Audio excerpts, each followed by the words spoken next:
যাই হোক আমার আরেক আপা আরেক অনুষ্ঠানে খুব হাসাহাসি অনেক হাসাহাসি এক আপা পাশে বসে আছে ও একটু হাসাহাসি কিছু চুপচাপ বসে আছে। তো আমি ওই ভাইকে যা বললাম, ভাই ভাবে কি মন খারাপ, সবাই হাসাহাসি করতেছে, উনি কেন হাসে না?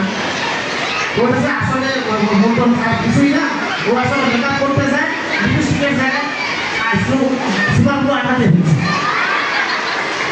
আমি অনেকদিন পর দাওয়াত দিয়েছি আমাকে, আমি আসার জন্য সফর করছি। তো আসলে জায়গাটা আমি চিনছিলাম না, একটা লোককে আমি বললাম যে আমি এদিকে ওই ইয়েতে যাবো, আমাকে একটু দেখা দিবেন, ছিলেন আপনি এই জায়গা?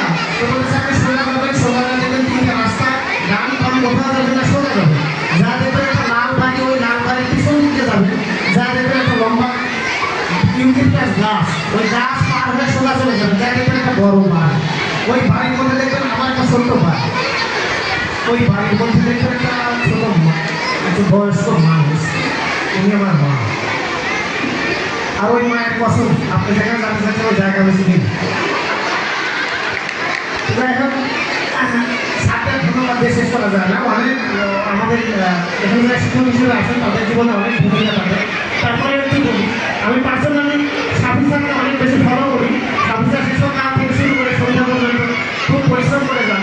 তো আমি নিজে নিজে ভাবি যে একজন মানুষের এত পরিশ্রম কীভাবে করতে পারে। তো স্যারকে আমি ফলো করা শুরু করলাম। তো দেখলাম যে স্যার যখন অনেকক্ষণ কাজ করার পরে ক্লান্ত হয়ে যায় তখন এই মানিব্যাগটা বের করে কিছু একটা দেখি। তো আমি অনেকদিন পরে খেয়াল করলাম যে একটা ছবি দেখে, ছবিটা দেখ আমাদের ভাবির ছবি। তো আমি সামনে জিজ্ঞেস করলাম, স্যার আপনি ভাবিকে এত ভালোবাসেন, বিয়ে এত বছর পরে আপনি ভাবিকে দেখেন আর আপনি আপনার নামটি দূরে যান। বলছে আরেক ঘটনা হচ্ছে যখন অনেক বেশি চাপ মনে হয়, অনেক বেশি বিরক্তি লাগে, তখন ওই ছবিটা বাড়ি করে দেখি আর মনে করি যার জীবনে এত বড় ঝামেলা আছে তার কাছে দুনিয়ার ঝামেলা কোনো ঝামেলা নেই।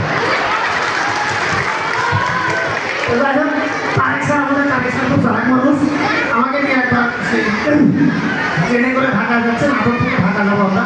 তো স্যারকে বললাম, স্যার টিকিট কাটবেন না? বলছি টিকিট কাটার দরকার নেই, আমার সাথে আছে। তো আমি দেখছি যাওয়ার পর স্যার এক টাকা এর মধ্যে কীভাবে ঢুকবো, টিকিট নাই আমাদের। স্যার চুপচাপ থাকুন, খেয়াল করো আমি কী করি।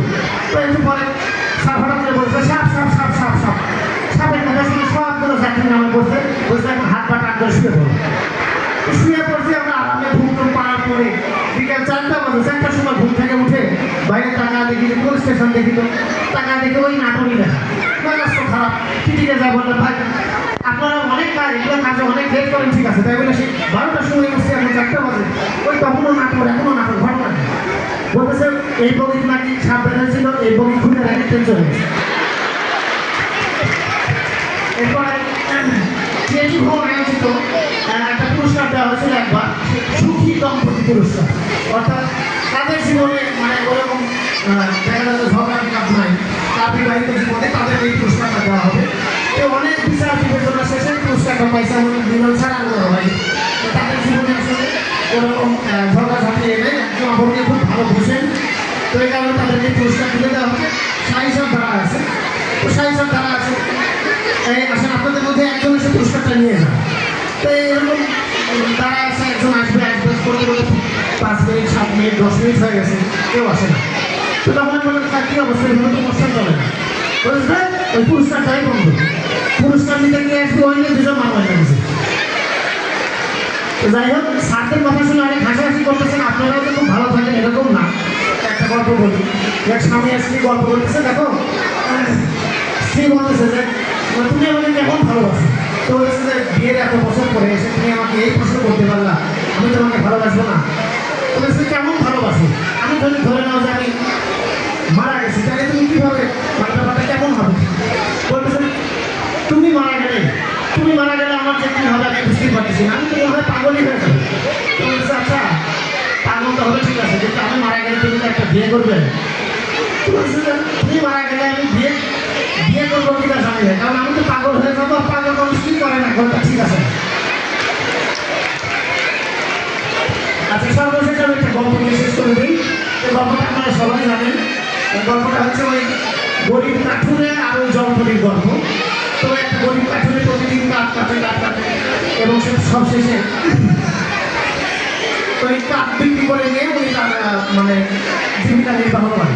তো একদিন হঠাৎ করে ওই কাঠ কাটার শেষে ওই কোথাটা নিয়ে জলের কাছে গেছে,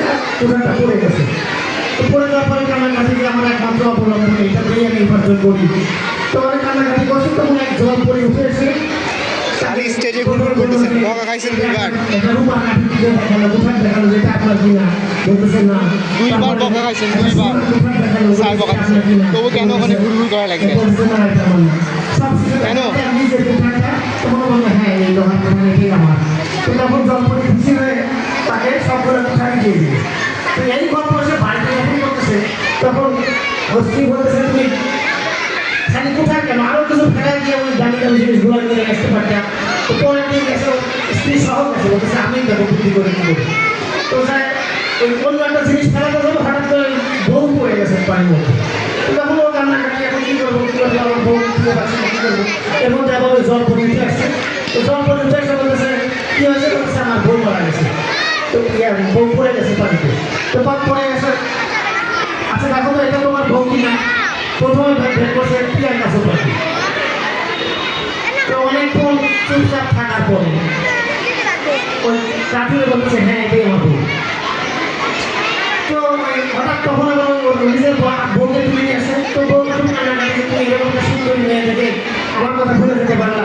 তো জল পরেও খুব রাগারাগি, কত মেয়ে মানুষ বলছে একটা সুন্দর মেয়ে দেখে তোমাদের ছেলে মানুষের সবারই খারাপ আছে।